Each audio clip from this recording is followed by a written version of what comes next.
Hey guys, welcome to another commentary done by Diggity. 3 o'clock location. We got Bayagster starting as the magenta or pink Protoss if you prefer. Bottom left hand corner we have white starting as the white Protoss, appropriately so. This is going to be on Dominator, not to be confused with Gladiator, which you can actually, I won't comment on.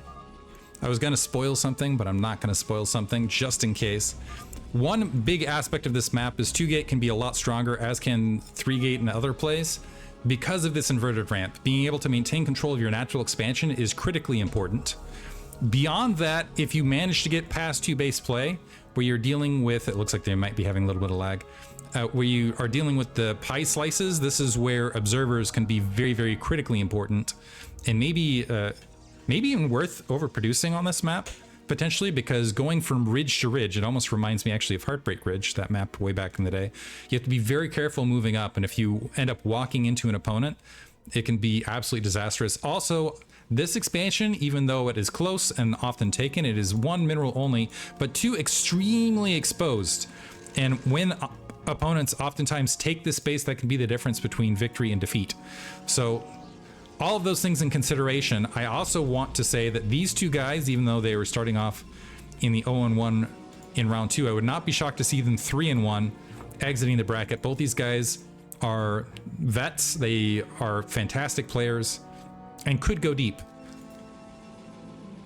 Looks like we're going to see a gas gateway opening. We are seeing the double gate from White. White checking the upper left-hand corner first for his opponent. So he's going to risk the early... The other trick of this is you can actually do interesting 2-gate into forge follow-ups where you start getting cannons on the high ground and play from that direction as well.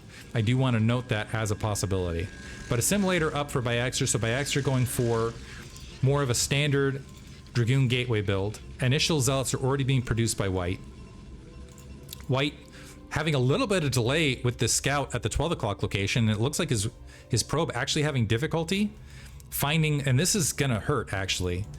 He needs to get the scouting information ASAP.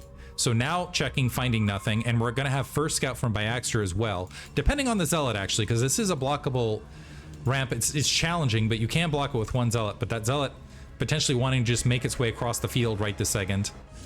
Not gonna wait for the 3, just gonna make its way across. Bayagster sees that initial zealot coming across the map. First zealot from him.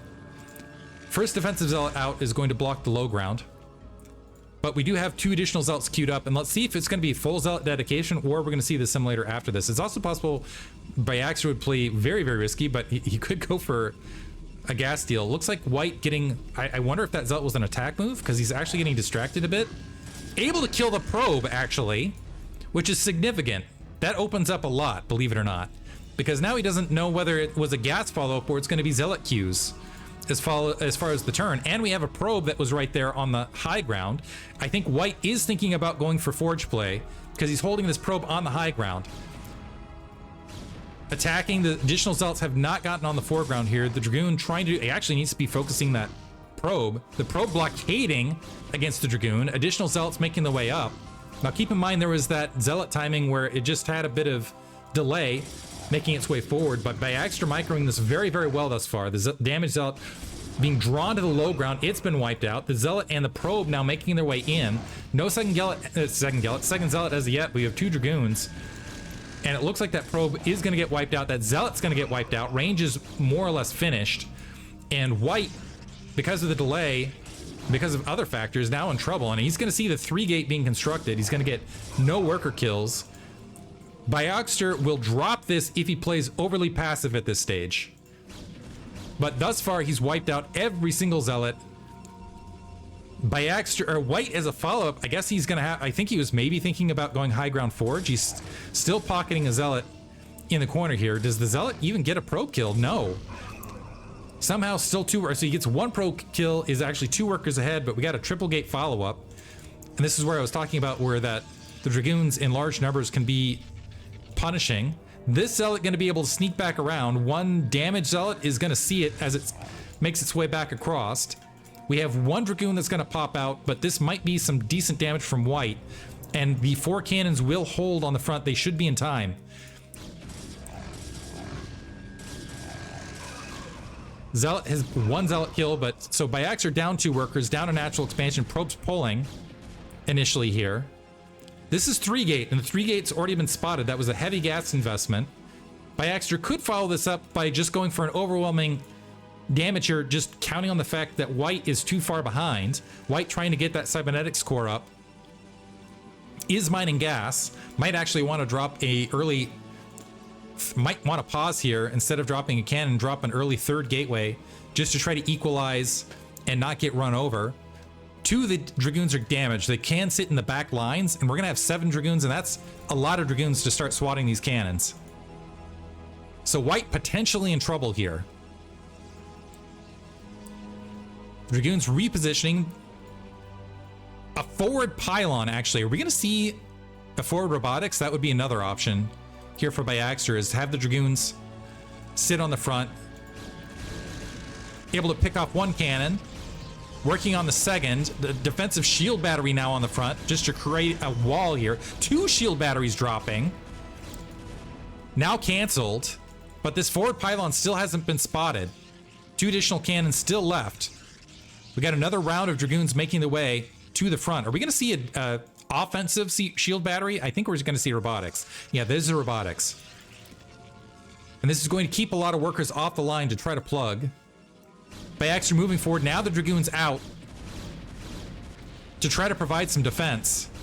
Not enough cannons. The probe's getting some great damage here from white on the forward line. That cannon has a sliver of health left. And I think white's going to hold, but the problem is going to be the follow-up.